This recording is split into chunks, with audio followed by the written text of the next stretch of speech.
Ayan, good morning mga idol. Nandito na naman tayo sa ating pastulan. Ayan. Sipag at tiyaga lang ang ating punan, tsaka samaan mo ng konting kapugian. Kung wala kang kapugian, syempre malas ka. Ayan.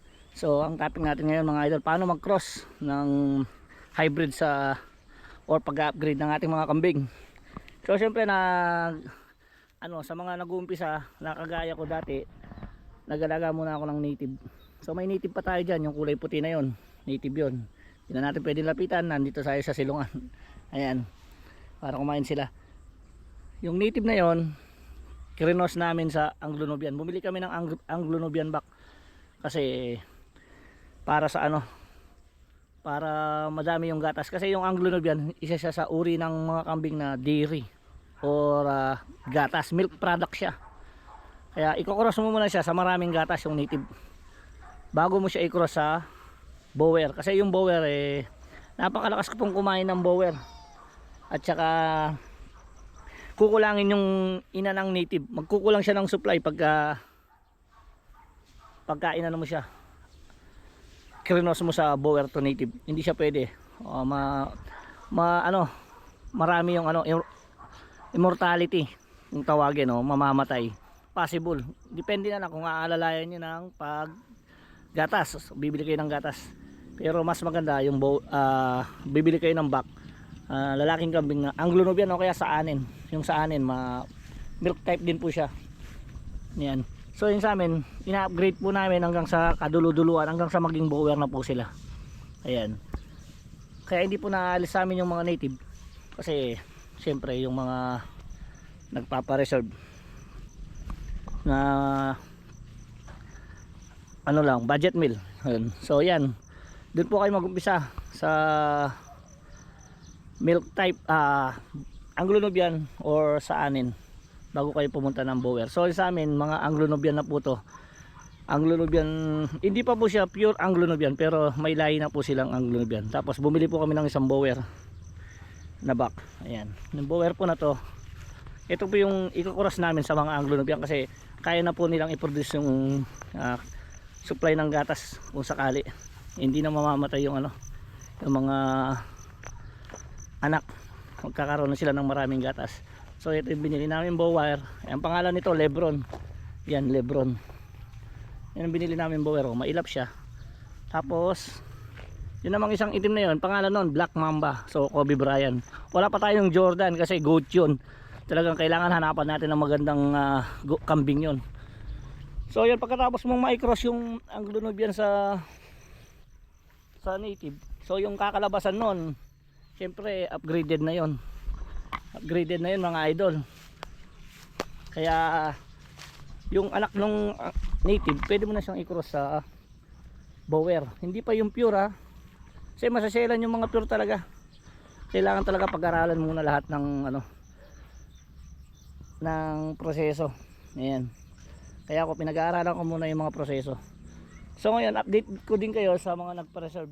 Pero meron din nagpa-reserve ng dalawa. So kukunin nila to. Dito tayo sa kabila. Ito yung si Kobe Bryant Black Mamba. Ayan. So ito yung dalawa na sinasabi kong pina-reserve. So ayan, meron tayong, ayan, kukunin nila sa June. Yan. Pina-reserve yung dalawa na yan. Saka yun for mid type. So hindi pa sa mga nanonood at nag-PPM sa akin sa FB, ayun yung isa. Dalawa lang yung release natin. Hindi pa po ako nag-out ng kambing. Itong dalawa na to, pinakiusap lang ng aking mga pinsan. Panghanda daw nila. So sa mga nag-PPM po na nagme-message, at saka sa mga nag-i-inquire po na mag-invest sa ating negosyo, hindi pa po ako nag-a-accept ng investment sa ating mga kambing. Marami na po yung nag-PPM sa ating Facebook kung nag-inquire po tayo ng investment. Hindi po, kasi yung focus po namin ngayon, yung goal ko po ngayon, ang target namin, yung slaughtery house, karinderya, at saka yung supplier kami ng malalaking restaurant. So yun muna ang focus namin sa mga PPM po sa akin na nagpapareserve ng investment. So titingnan po natin yan pag dumami na yung ating mga kambing. So sa ngayon yun muna po yung focus namin, hindi pa po kami nagpapareserve ng mga alaga namin na mag-invest. So yung target muna po namin ang kukunin namin, yun lang po. So balik tayo sa pagkocross. Pagkatapos na makross na yung Anglo-Nubian tsaka native nga, syempre bibili ka na naman ng back nun na bower. Yung island ball lang kasi yung pure breed masiselan mga idol, kaya hindi tayo pwedeng mag shortcut sa pagnenegosyo. Hindi tayo pwedeng mag shortcut, kailangan nasa process. Kahit mabagal, babagsak tayo pagka nag shortcut tayo. Kailangan on process, kailangan din natin pag-aralan yung mga sistema sa pagkakambing. Ang payo ko lang, mag-umpisa kayo sa native Anglo-Nubian, tapos island ball na bower. Lagi lang po kayo nag-upgrade ng back lang po ang papalitan nyo, yung back namin, no? So yun lang po ang kagandahan doon. So yun lang po ang tamang pag-upgrade, native Anglo-Nubian or sa anin na back. Sa umpisa pa lang po yun, sa umpisa. Kaya tapos yung pangatlong session na pwede na po yung bower yata. Ayun yung mga kambing natin, nagkalat na, nandun pa yung iba. So yun, nandun po yung program niya sa amin. Ganun po yung ginagawa namin yun para lumaki yung mga kambing namin. Yung ina-upgrade po namin. Nag-umpisa po kami sa native. Tapos yung mga native namin, hindi rin po sila nawawala, nandyan pa rin sila, pero nakakross na po sila sa mga Anglo-Nubian. Yung Anglo-Nubian back po namin na yun, i-cross namin sa native. Tapos yung nabili namin si Lebron, i-cross na namin sa mga anak ng Anglo-Nubian. So magiging bower na sila ngayon. So yun, tatapusin ko na ang aking vlog. Sana may natutunan kayo kahit papano. Again po, sa mga nag-i-invest po na nag-PPM sa amin, nag-PPM sa akin sa Messenger, hindi pa po ako nag-accept ng investment sa mga kambing. Ang target po lang namin ngayon ay makapagtayo ng slaughterhouse, karinderya at supplier ng mga restaurant meat. O yan, so, yun lang po. So muli nagpapasalamat ako sa lahat na nagsusuporta ng aking video. Kay Idol Mr. Dynamite, sa Lad of Siblings, Idol Gerald, Idol Rogen, Yana, Sushi, sa mga tropa ko sa industrial, syempre mga masusugid nating followers dyan,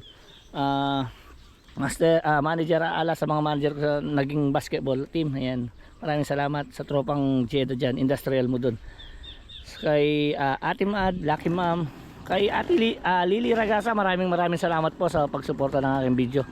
Syempre Idol Bebsi, sa team ko Rimao, syempre Tio ko Rimao sa Rabia, Idol Sineti, Argilin Vibes, Jobio Cragli, sino pa ba, Insan Chabilo, Insan Ditche, Master Lady Evelyn, The Marpis Vlog, The Martins OKC.